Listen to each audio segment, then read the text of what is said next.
ನಂದಿ ಯಾತ್ರೆ ಮಾರ್ಚ್ 27ರಂದು ಉಪ್ಪಳ ಕೊಂಡೆಊರಿಗೆ.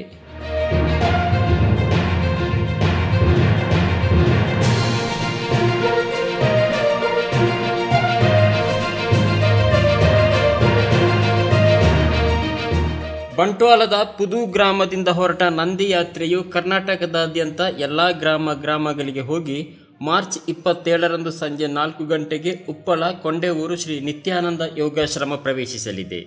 ಈ ಸಂದರ್ಭದಲ್ಲಿ ಕೊಂಡೆಊರು ಪರಮ ಪೂಜ್ಯ ಶ್ರೀ ಶ್ರೀ ಯೋಗಾನಂದ ಸರಸ್ವತಿ ಸ್ವಾಮೀಜಿ ನಂದಿ ಪೂಜೆ ನೆರವೇರಿಸಲಿರುವರು. ಬಳಿಕ ವಿವಿಧ ಭಜನಾ ತಂಡದಿಂದ ಕುಣಿತ ಭಜನೆ ಹಾಗೂ ಸಭಾ ಕಾರ್ಯಕ್ರಮ ಜರುಗಲಿದೆ.